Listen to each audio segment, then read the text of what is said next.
What is up, everyone? I am Charlie Shrem, and you are listening and watching another amazing episode of Untold Stories, where twice a week together we get to dive deep with some of crypto's most influential leaders, some of my friends, really cool people, Bitcoin OGs, those who have been around the block a really long time to truly understand how this movement came to be, where we are right now, and where we are going.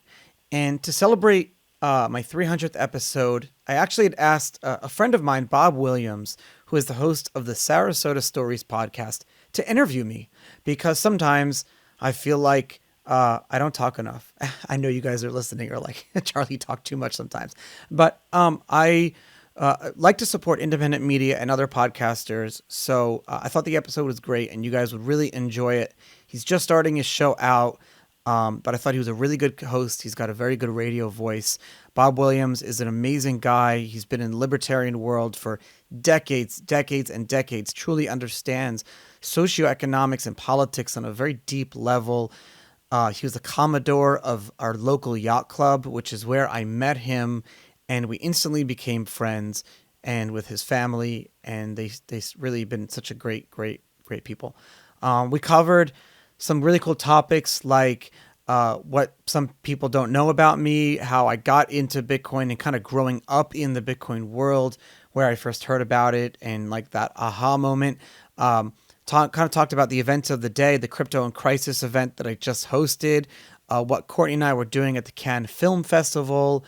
We talked about so many different really cool topics that I like when other hosts are interviewing because they ask the questions that sometimes I don't think about.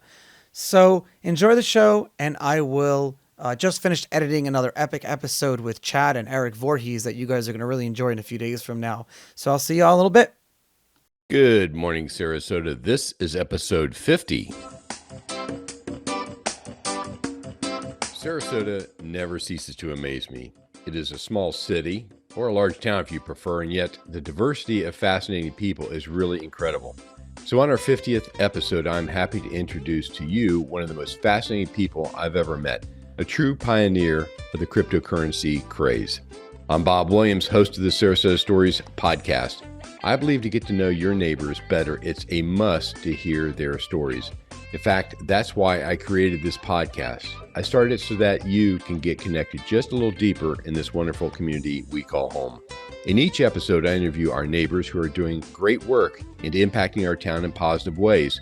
So you'll hear from authors, artists, entrepreneurs, civic leaders, and influencers share how they chose their profession, what they're working on now, and what their plans are for the future. I am very pleased to introduce a friend of mine who has accomplished much in his short life. His name is Charlie Shrem, host of the Untold Stories podcast, which focuses on all things cryptocurrency. And it's no wonder, because Charlie was at the very beginning when Bitcoin was just getting started back in 2011. He helped create some of the original foundations and exchanges to bring Bitcoin into the mainstream. In today's episode, Charlie will share what's one thing most people don't know about him, what it was like growing up in Brooklyn, how he first heard about Bitcoin and what was his aha moment, how he ended up in Sarasota. Also, if he thinks Sarasota is becoming a hub for cryptocurrency entrepreneurs, as some believe, what is the Crypto in Crisis event he recently hosted, what he and his wife Courtney were doing recently at the famous Cannes Film Festival in France, where to find out more about the work Charlie is doing, and much more. Thank you so much for sharing just a little piece of your life with us today. It is my hope you will listen, learn, and connect. Charlie Shrem, a name synonymous with Bitcoin and blockchain. Welcome to the Sarasota Stories podcast. Thanks for having me. Well, Charlie, one of the things I like to ask people at the beginning of the episode to share with my listeners is, what's one thing that most people don't know about you? One thing that most people don't know about me is I am a guitar player. I've been playing guitar since I was like 13 years old. But I stopped talking about it because for some reason, like I felt like everyone started playing guitar. So it didn't make me feel unique anymore. So I just kept to myself playing. And sometimes around here in Sarasota, I've been seen to play on some stages. I I've also played harmonica, and I've played harmonica and some open mic nights with just bands that have shown up there. That's a good thing about playing music is that you can just meet people and start playing music with them, and you make this beautiful work of art. Well, that is cool. Well, I don't play the guitar, but I do have a hankering to learn how to play the harmonica. And I think that's one thing I love about Sarasota. It's a small town. You can meet people and you do stuff like this. And I did not know that. And so do you do this often or just whenever you get a chance? I have, my two guitars over there, and I've been listening to a lot of bluegrass music lately. So I Yep. wanted to start playing the banjo or something like that, or maybe the violin, like the fiddle. But then I met a guy who's like a drummer he's been drumming at Coachella, which is this big music festival. Yeah, yeah. And he's a drummer. He played last year with a band. And I said, "Well, how long have you been playing?" He said 9 months. His name is Snake. He's an amazing guy. I met him at the Cannes Film Festival, actually. And he showed me this like banjo guitar that's like a Dixie guitar, but it plays like a banjo. And it's like a crossover, like a hybrid. So I really want to get this, but the supply chain issues, it's been on back order, something Yeah. like that. But I want one because then I can play bluegrass, but I don't have to learn a new instrument. You're originally from Brooklyn and you are into bluegrass music. That blows me away.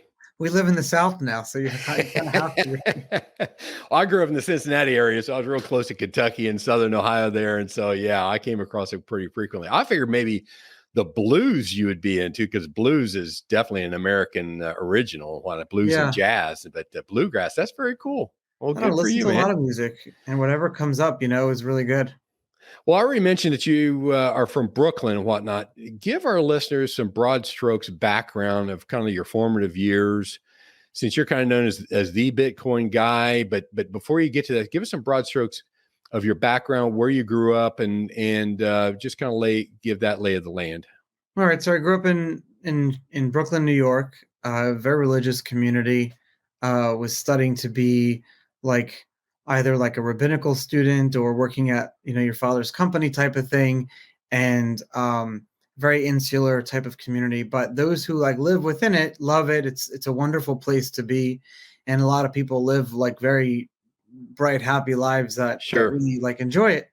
But I went to yeshiva for like 12 years for very long hours a day, and went to college like unlike I was actually the first member of my family to go to college, which I thought was really cool. In hindsight, I'm Wow. thinking about it, but at the time it wasn't a big deal because no one really cared to go to college in my family. So it wasn't like, oh, big deal. Like, it was no one else really cared to go. In hindsight, now they're like, yeah, we wish we could have gone, but whatever.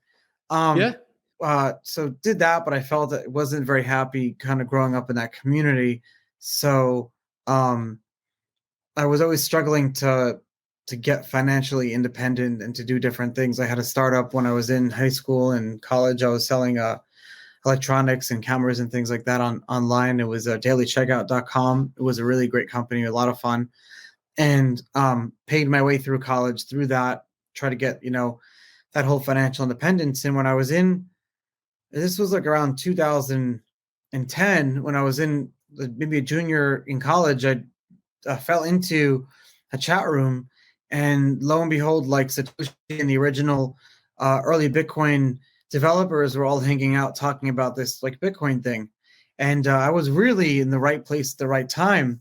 I didn't know Bitcoin from any other type of the year was early 2011 now, so no one was talking about. Maybe a few dozen people in the world were talking about Bitcoin. I'm still friends with some of those people today, and one thing led to another. I was starting the first Bitcoin company called BitInstant, and Yep.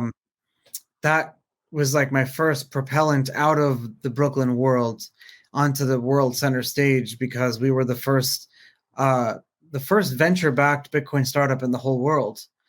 This was now mid 2011, and so I was frequently leaving the community, traveling to places like China and the UK and Europe, and all over the US to give talks. And I was like 20 years old or 21 years old, and so I was getting this very and I had my co-founders who was starting the company with me. I was being pulled in two different worlds, into the religious conservative world that I Right. grew up in, and then I was pulled into the anarcho-capitalist libertarian world that I really fell in love with. And these are still like people that I hold very dear to me today. Those who are involved in the Mises Institute and the Brownstone Yep. Institute and people that I just love. And they were like being the family that I never really felt I had. And this was like the Bitcoin love was kind of going through all that at the same time. And started the Bitcoin Foundation, which was such a crazy experience because I was in Austria, just being in the trenches with electronics and building out like this Bitcoin card type thing. And I was making some amazing friends and doing some amazing things. And this story has been written about in the book Bitcoin Billionaires by what's his name, by Ben Mesrick. That's being made into a movie, and Digital Gold by Nathaniel Popper. I like the Bitcoin Billionaires one personally better, but we did all that stuff, and then I was back in New York, and the world was discovering Bitcoin at the time. It was getting very big, very, very quickly. This was now 2013. I met my now wife, who was my girlfriend at the time, Courtney, and we're living in above a nightclub that we had owned with a bunch of other early Bitcoin OGs. Out of my parents' basement. My family would like. OG, make sure that's original gangster, yeah? Yeah, it's old guard. Oh, I thought it was original gangster. It depends on what circles you're talking to. So, all right, so you're above the nightclub. Go ahead. Above the nightclub, my family would like stake out the entrance of our apartment and the entrance of the nightclub, just try to bring me back to Brooklyn, to the religious community. Wow. There was a lot of like push-pull. They didn't like Courtney and things like that. And I was kind of at the peak, at the height of my life at the time. I was making a lot of money. I wasn't in any debt. I had this great girl. I was living above this club that I was running, that at least I was eating and drinking for free, although the club was losing money. It's very hard to make money in that business. And then my whole world came crashing down. This is like, so now we're talking like 7 years ago now. I got arrested and coming home from a Bitcoin conference in Netherlands. I was giving a talk on behalf of the Bitcoin Foundation, and I got arrested by the federal government at the airport coming home. And it was like, that's a crazy traumatic experience. Ended up having to face federal charges, go back to my parents' basement because they were the only ones the government would let me out if I had a bail. Right. And my parents were the only ones willing to do it. And the conditions were that Courtney and I break up and I go back to my parents' house. So here I am back from square one. And I worked all those years to try to get out of that world. And it just must have been crazy. just terrible. Right? I'm sure. So we're secretly dating and everything like that. Of course. And we're staying together. And I'm facing these charges. Essentially we had this we had a company similar to like Coinbase or Voyager or any of these other ways that you can buy and sell Bitcoin. Yeah. And these were very early days at the time. And I allowed one of our customers, I knew I was running customer service because I was like the only employee. And we were like 30%. To understand like where we were, Mark, we were the only Bitcoin company selling retail. There was one other exchange called Mt. Gox, but we were 30%. Our company was like 30% of the global Bitcoin transactional volume. So 1 in 3 transactions on the Bitcoin blockchain were originating from our company. We're the only way to buy and sell Bitcoin at the time.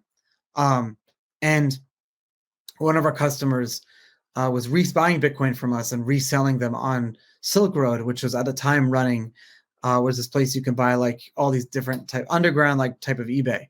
What is the Silk Road exactly? Silk Road was this marketplace that existed on like the dark web, where you can buy and sell all types of drugs. Although I think my lawyer did the study. It was like 80% of it was cannabis and stuff like that. Right. It's like fake IDs and other types of drugs. Like essentially what Mark Cuban is doing now with his pharmaceutical company, how you can go on and buy, insulin for like cents on the dollars, or like the Canadian government sells cannabis on their online marketplace. This was like 10 years ago. So this predated all of that, the Silk Road. But they put the guy who created Silk Road, they put him away for like 6 life sentences or something like that, just for running this marketplace. And I got caught up in all that because we had one customer who was like reselling Bitcoin on that Silk Road. Like not me, it was him, but I knew about it. Were there a lot of people then that were caught doing this and served sentences? I mean, were you one of? No, I was the only people? one, except for Ross. Really, yeah. So was the district attorney trying to put a feather in their cap by? There's so many like, things I could say. Yeah. So many judges that I have had lunch with after. Thankfully, I had a great judge who I hold so much respect for him because I immediately knew I was guilty. There was an email that I'd written saying like, I knew this guy because he was like, I was customer service and he was backlogging our customer service emails with just like, hey, where's my Bitcoin one day? And I was like, oh, don't, stop emailing us. I know you're reselling our Bitcoin anyways on Silk Road. So, that got me sentenced to like 2 years in federal prison when I'm like 22 years old or something like that. And so just so our listeners know, of course, I know you and Courtney, and I just do want to kind of put for lack of a better term, a shout out to Courtney. A lesser woman would have left her man during those 2 years being separated and whatnot. And I just always thought that was very highly of her, that she stuck it out with you, and you went through amazing. and you went through those 2 years, and now you guys have been married, and you live in Sarasota and are doing some really, really cool things. And I mentioned at the beginning, I'm really curious to find out what happened in Cannes, the film festival. But before we get there, something I've always been wanting to ask you. So you're a college student. You go into this forum. Was there an aha moment where you saw that this could be something big? Because my background, I was a gold guy. I mean, I used to say I was a second generation gold bug and whatnot, because my dad was, and I remember when, Nixon closed the gold window and all that back in 71. And there was always concern about the currency that we have. And so finding alternatives has been, the question. But were you kind of that mindset when you were in that forum, and you're like, well, wait a second, this is an alternative type of currency, and this could be something big. Did you have that aha moment? Definitely did. The fact that no one, it's funny, actually, I remember looking at it and I never thought of myself as like a very particular smart or type of person, or good at any particular thing, or even someone who can problem solve better than other people. I always felt I was just an average middle of the road person. I was totally okay with that. But here I am, and I'm like, I'm the critical thinker in this Bitcoin world. I'm the one starting this first company. And I'm saying to myself, if I'm this person, how early am I? Like, if the smartest people haven't gotten into this thing yet, if I'm the third smartest person in this thing, there's a problem. This is too early. I realized very quickly, this is amazing. This Bitcoin technology it wasn't just the money aspect of it. Sure. The distributed computing potential that I realized so quickly, when all you needed was these people. So Bitcoin at the time was a piece of software. There were no web wallets, there were no apps, there were no companies. Bitcoin was simply a piece of software you downloaded from bitcoin.org. Satoshi set up the website, built it. You download the software, and as soon as you downloaded it, it would say on the bottom, it was a little it was square box that would open up on your screen. As soon as you download it, it would take, depending on what year it was, but say it's 2011, 2012, it would sync. It would take an hour, maybe not even 30 minutes. And it would say connected to your peers and your nodes. It would have like a few dozen, maybe 50, 40, 30, a few hundred if you were running like a bigger computer or like a larger supercomputer or multiple computers connected. And all this would do is it would connect your computer to other computers, and your computer processing would go towards verifying all the other transactions that were happening on this chain that you can view on your computer. Right. The chain was viewable on your computer. So you open up the file and you see in real time hundreds of transactions writing, making this file like a little bit bigger. And I was like, wow, this is really cool, because when I send and then also what it was doing, it was giving you free Bitcoin. So you're like, as long as you ran, like we're running this computer right now, as long as we did this in like 1 hour, you're probably getting like 40, 50 Bitcoin. Free Bitcoin. Oh yeah, just for mining, as you call it. And so the mining, the wallet, and the distribution was all one and the same back then. Wow. It was the transacting and everything you did was on this wallet. And there was so you downloaded this wallet, and I realized that, wow, this is like, if you can incentivize people with this money thing, you're like incentivizing people with this money, but it's also like transactions. I was like, this is cool. It's like, and if I'm one of the very first people that know about it, like, this is cool. Well, to show you how smart you are and how dumb I am, in 2013 is when I bought my first Bitcoin, and I bought a wallet. Actually, I was in Argentina. I think you set up a foundation down there for Bitcoin. I helped. Yeah. It was Yeah, great. yeah. So I was in Argentina at primarily a gold conference down there. It was a financial conference. And so I met some tech guy, and we were chatting about, electronics and alternative money and all that sort of stuff. And he said, well, yeah, have you heard of Bitcoin? I go, no, what is? He said, what's it, like a digital type currency? I go, well, how do you buy it? He goes, well, I'll show you. And he downloaded a wallet. I paid $100. So I had $100 in my wallet, my digital wallet. And of course, then I don't know, sometime later, I got too many apps on my phone and I deleted the app. I had no idea. It So happens. you're a lot smarter than I am. So No, because I would have saved all those Bitcoin from all those years ago if I was super smart. Yeah. Well, that's so that was the aha moment. That's really incredible. So how did you actually end up in Sarasota? So the story continues that I end up going away for 18 months and Right. leaving this small Bitcoin community. And I had a lot of fans and people that wrote to me every single day while I was in there and sent me books and letters. And I have the boxes still. I kept everything. It's really a beautiful thing. And I have to reopen that box one day and read all that stuff again. Yeah. But I'm not sure what I'm going to do for work or anything like that. I wasn't sure. I get released to Courtney's house. So I'm living with Courtney and her mom now. And I'm realizing that this small Bitcoin community that I left in 2014 is now 2016 digital currency community. We have the likes like Ethereum now 2 years old, and all these other Litecoin, and we have conferences. And I had the first Bitcoin conference 6 months before I got arrested. So I'm entering this new world that I didn't know existed beforehand. And this new world really wanted me back. And I started getting really good job offers, and I started having a very quick opportunity to I realized that my experience being in Bitcoin so long, combined with the humility training I had gotten that time off, proved to be very good for my career.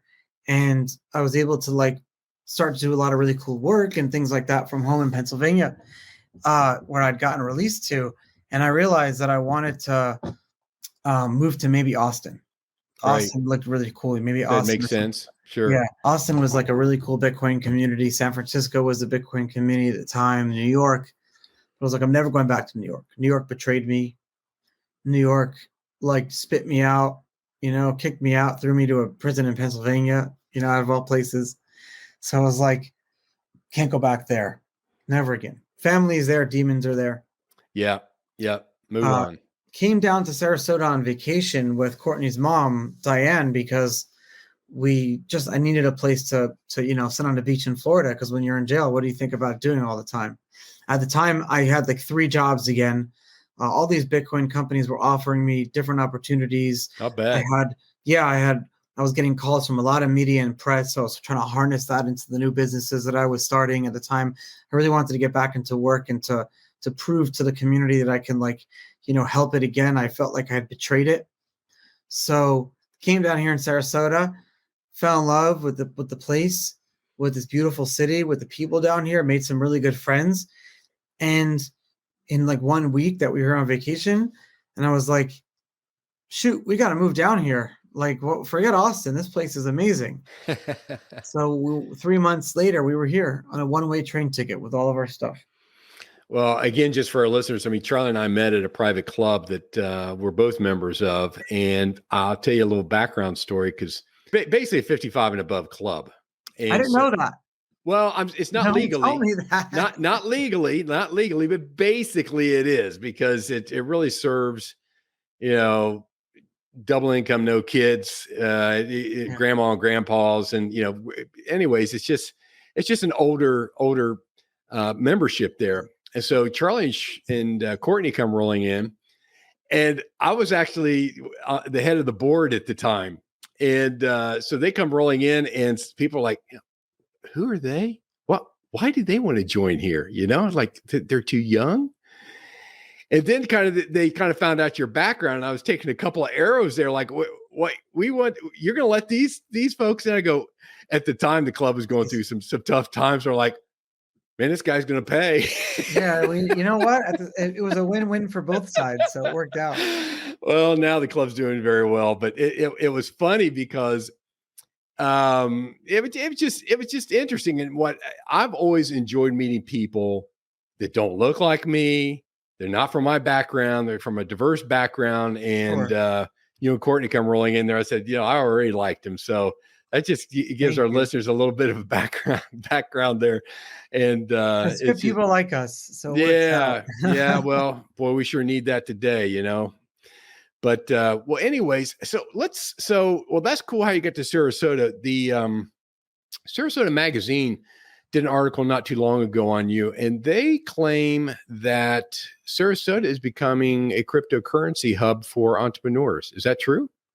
I think so. I think that Florida in general is really has become a huge hub for entrepreneurs. But I would title that article differently and say Sarasota has breeded a new hub of crypto entrepreneurs. That's my copy mind on, because I have my podcast, so I'm always thinking about different titles and show notes like yourself. I would have said that because it's not like a lot of the people, like, sure, I moved down here, but a lot of the folks had already been living here that became very successful crypto entrepreneurs in the space, just by kind of the vibe that Sarasota has created. Have this like live and let live, but the seriousness at the same time.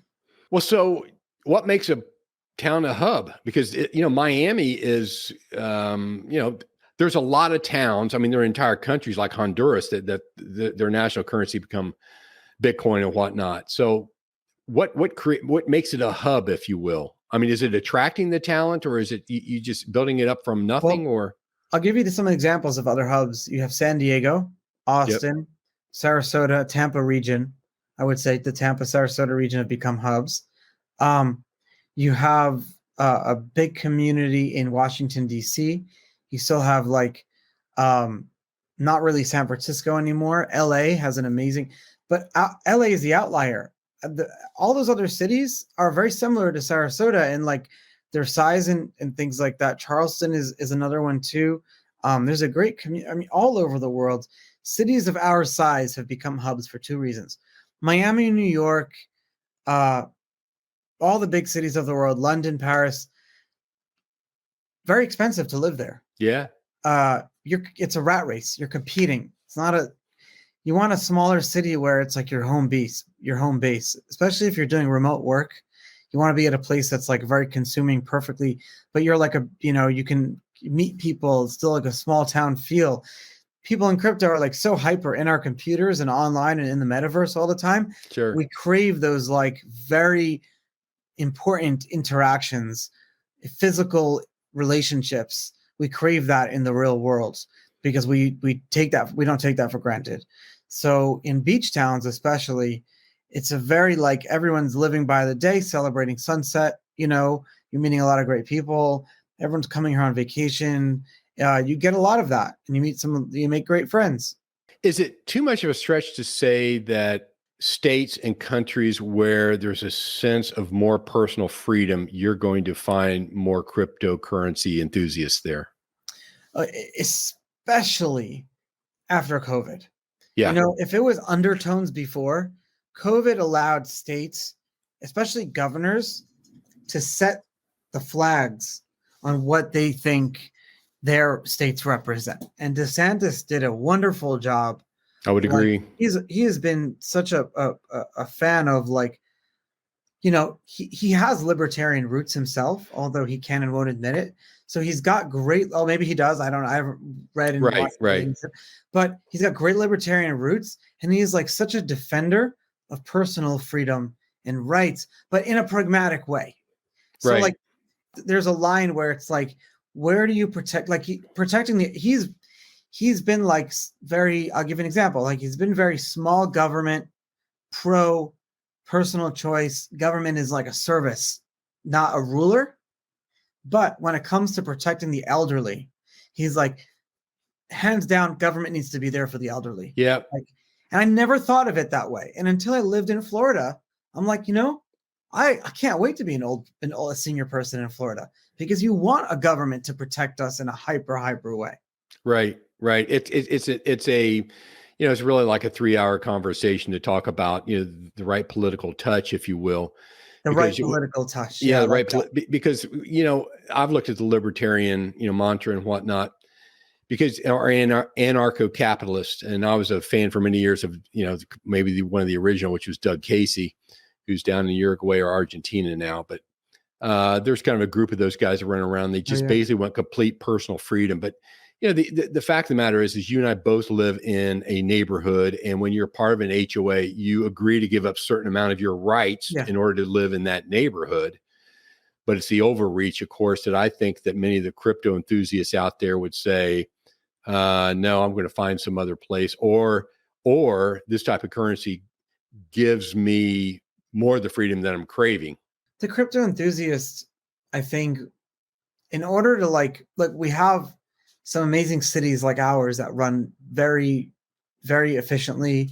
Right. We lowered our tax mileage or millage or whatever last year. Our tax base went down here. It's crazy to think about in the world of inflation. But let's be honest, most governments, 99% of governments, 99% of states, 99% of cities are corrupt, have graft, are not run efficiently, are not great places to live, have a lot of crime. You go to, I don't want to name drop some cities, but I travel to some cities for work, and it's like you can't leave the one neighborhood. Right. It's dangerous. Like so many places, a lot of people are listening, they're probably nodding their heads. A lot of us moved here from those places.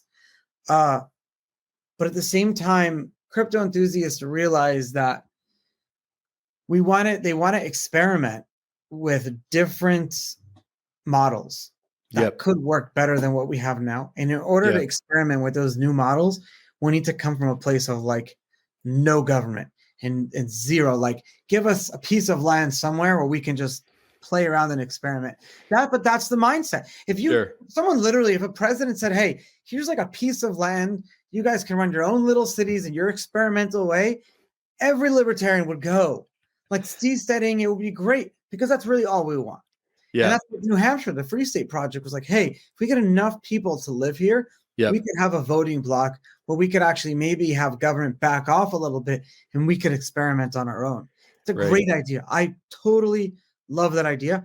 Let's figure it out. I don't know how to make that work. Personally. Yeah. In some regards, Hong Kong was like that years ago, because it was a sovereign city, obviously in China. And now we see what's happening. They were supposed to have a 50-year leash before they became a part of the. It got so good, China wanted it back. I guess so. But that's give your friend a gift, and you want it back. We humans, unfortunately, are eternally fractured, and it just doesn't go that way. Well, so I guess then we need to move up to today. What's happening in crypto? Which you recently had a crypto in crisis event.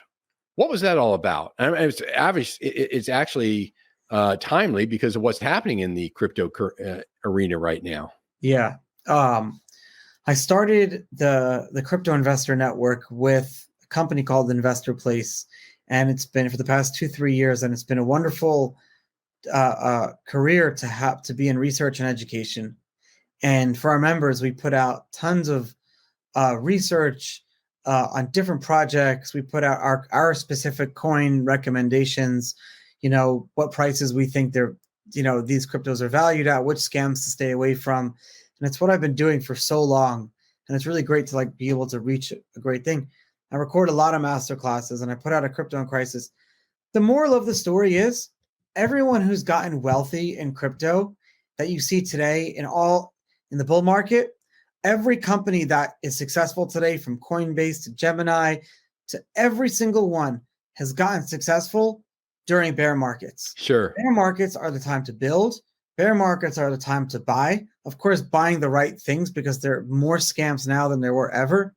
And that's one of the things I try to put out I have a report that I just wrote on how to tell which scams to avoid. And you get that as soon as, you could join. I think it's free to join as a member of my thing now. Where do they get that? If you go to investorplace.com and click crypto on the top there, Investor Place, it's right there. And then so now's the time. And we've had this portfolio for over 2 years now. I ran same type of a thing called the Awakening right before the bull market hit in 2020. Anyone who was a member was able to get in during that bear market before COVID. We started with in the CIM before COVID. So we were like preaching to people, the bull market in crypto is coming. And I'm preaching the same thing now. It's about dollar cost averaging. It's about getting in, not trying to like catch the falling knife. Right. If anyone ever says like now is the time to buy, like you stay away from those people. There's always a good time as long as you know that like, yeah, what to avoid and what to stay away from. But that's always the key in any investment. I mean, for years I invested in junior mining shares, Canadian. I was always going up to Vancouver or Toronto, whatnot. I was again a big fan of some of the gold guys and whatnot. Of course, I was always mining, so I invested very heavily in copper and zinc, gold, silver, all that sort of jazz. And that was always the pitch. You have this penny shares being traded on the pink sheets, right? And so it's being able to know, are you really getting something that the value is there rather than you just buying into moose pasture? Exactly. It's never become a mine. And actually in the mining space, 1 in 3,000 anomalies end up becoming a mine. But that's the real key. And I couldn't agree more now that it's pretty much collapsed, the value of various cryptos out there. That's the key though, because if you don't know the value of something, the price is irrelevant. Exactly. If you don't know the value, the prices is completely irrelevant. And I was able to create a lot of that value over the years and to do a lot of just fun things in the space. And so we have that. I'm on the podcast all the time. We've been producing, we made like 2 films last year, and that's why I was out at the Cannes Film Festival, which was a lot of fun.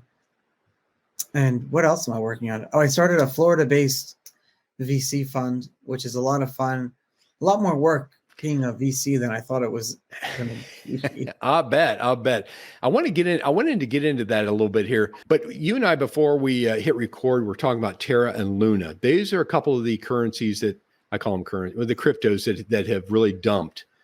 Give us a quick background on that. So those cryptocurrencies were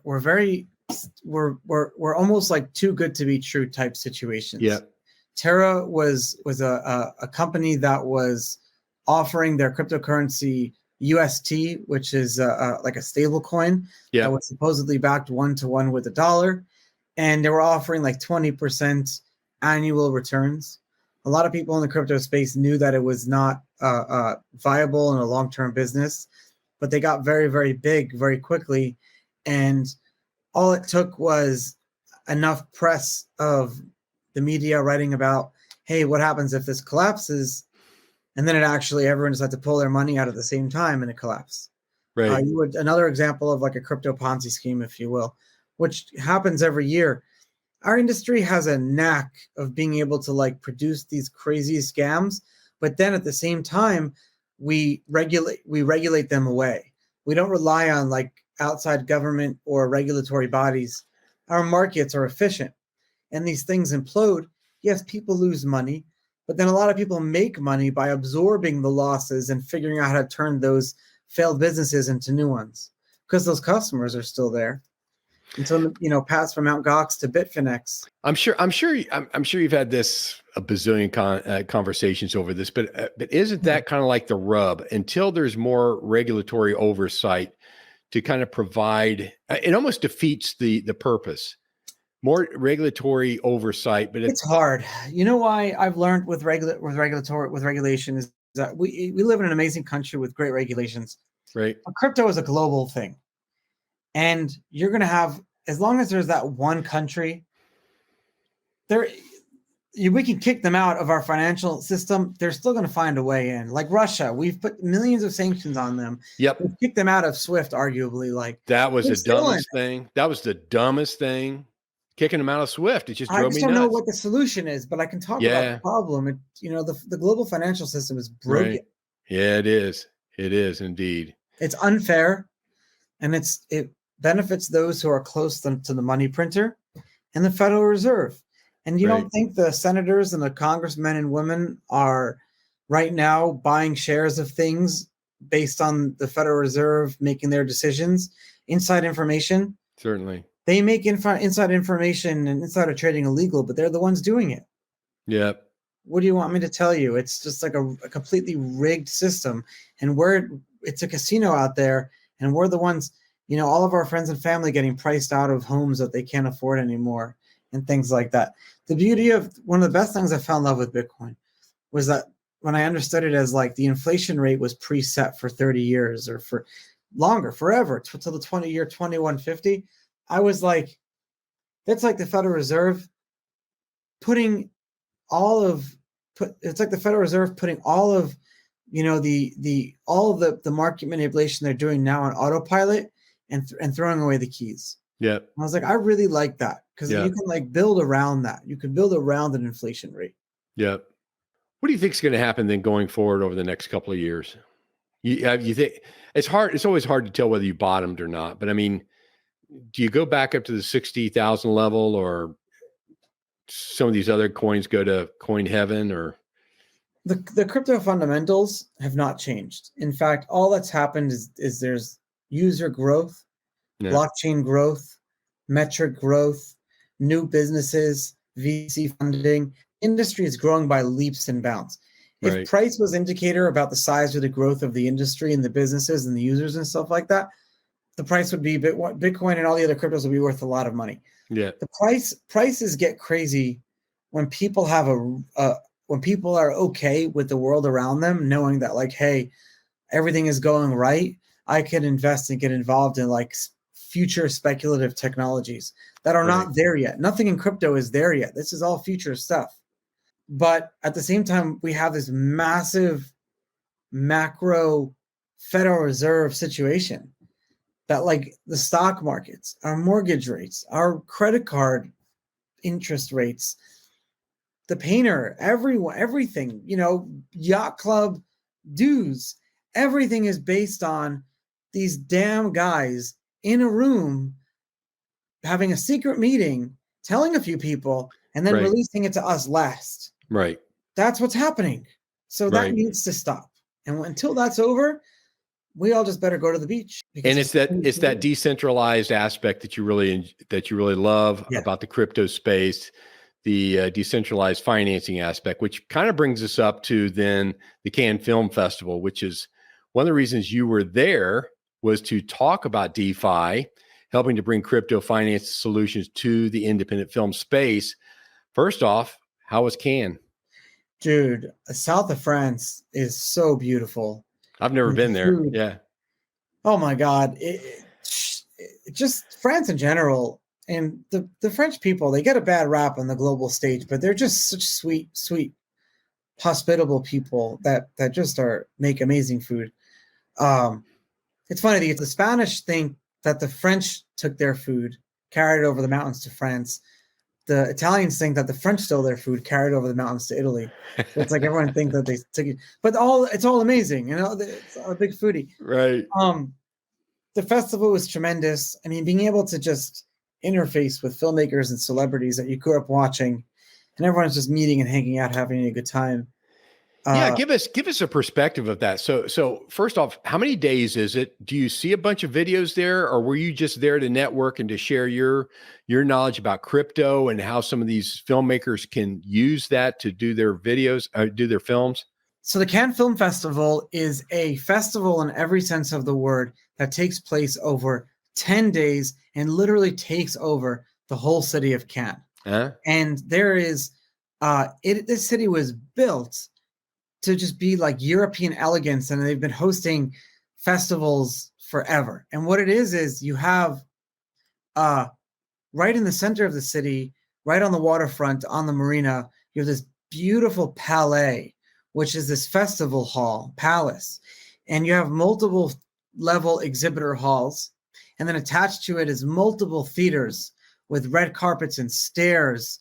And the whole city is, again, built for like red carpet events and watching films. So you get, I went as an exhibitor I work with a sales and distribution company called Glasshouse Distribution.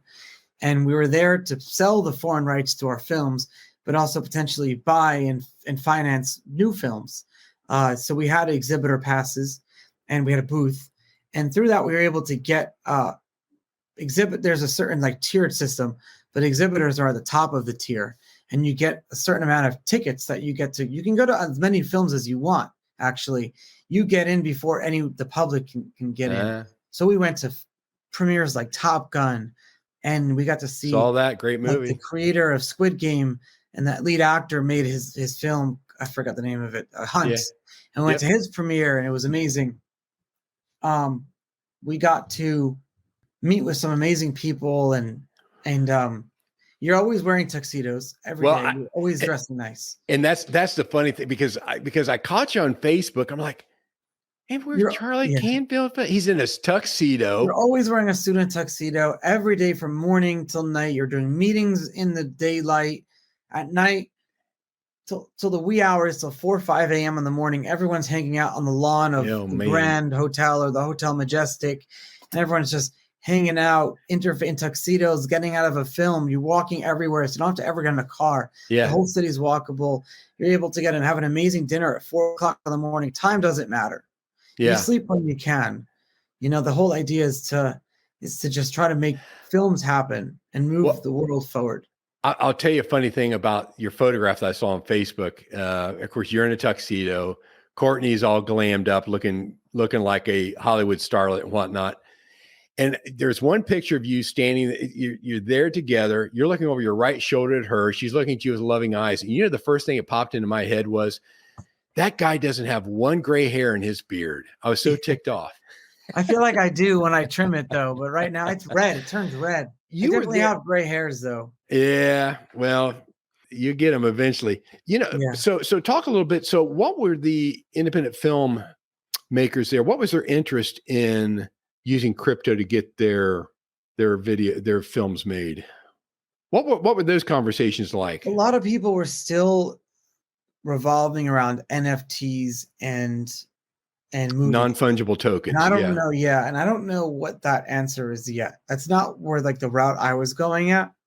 I was always about Bitcoin and crypto being the technology to remove the middlemen and having a very transparent and efficient real-time like ledger system that can pay out dividends and assign rights and sub rights and referral rights and different type of percentages to different people, all in via smart contracts, all on chain and things like that. Right. Blockchain stuff. Yeah. So I look at like the film world is like you have this film that goes through so many progressions of stages and has all these attachments of people that have all these rights attached and like certain percentages and loans and those like different distribution things attached to these like and it's not transparent at all.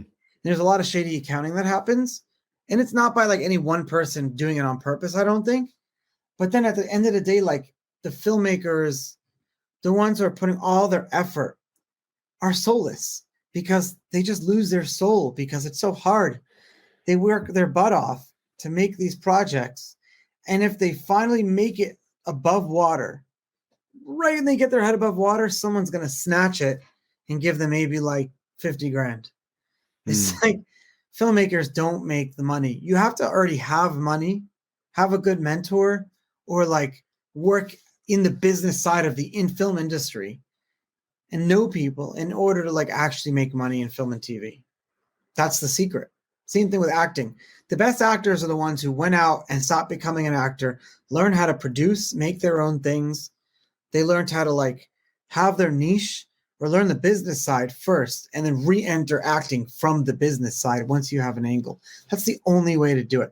The world of auditioning, that's like a cattle call, man. That is not going to work anymore in our world.